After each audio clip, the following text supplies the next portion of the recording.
Hello friends, నమస్తే. ప్రభుత్వ ఉద్యోగులకు భారీ గుడ్ న్యూస్. ఇకపై జీతాలు డబల్.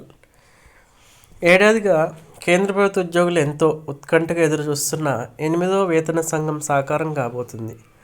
ఆ సంఘం రూపురేఖలు, దాని గడువు, మార్గదర్శకాలు వగైరా వివరాలు ఇంకా తెలియాల్సి ఉన్న తమ జీతభత్యాలు పెరగబోతున్నాయన్న కబురు సహజంగానే ఉద్యోగుల్లో కొత్త ఉత్సాహాన్ని నింపుతుంది.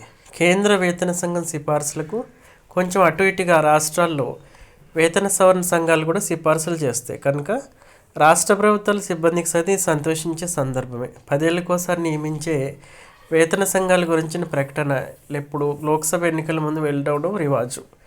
అందుకే నిరుడంతా ఉద్యోగులు ఎంతో ఆశగా ఎదురు చూశారు. ఎట్టకేళ్ళకి ఇన్నాళ్ళకు ప్రకటన వెలువడింది. మరో 3 వారాల్లో అసెంబ్లీ ఎన్నికలు జరగబోతున్న ఢిల్లీలో గణనీయంగా ఉన్న కేంద్ర సిబ్బంది ఓటు బ్యాంకును దృష్టిలో ఉంచుకుని తాజా ప్రకటన వెలువడిందని విమర్శలు లేకపోలేదు. మన దేశంలో ప్రభుత్వ ఉద్యోగులు సంఘటిత శక్తి, పటిష్టమైన ఓటు బ్యాంక్ కూడా కనుక వారిని నిరాశపరచాలని ఏ ప్రభుత్వం చూడదు. ఇందుకు ఒకే మినహాయింపు ఉంది. 2003లో కేంద్రంలో వాజ్పేయి నేతృత్వంలో అప్పటి ఎన్డీఏ సర్కార్ వేతన సంఘం డిమాండ్ తిరస్కరించింది. అటు తర్వాత వచ్చిన యూపీఏ ప్రభుత్వం 2005లో వేతన సంఘం ఏర్పాటు చేసి ఆ మరుసటి ఏడాది జనవరి 1 నుంచి దాని సిఫారసులు అమలు చేయడం మొదలుపెట్టింది. అంతేకాదు 2013లో 7వ వేతన సంఘం ఏర్పాటును ప్రకటించింది.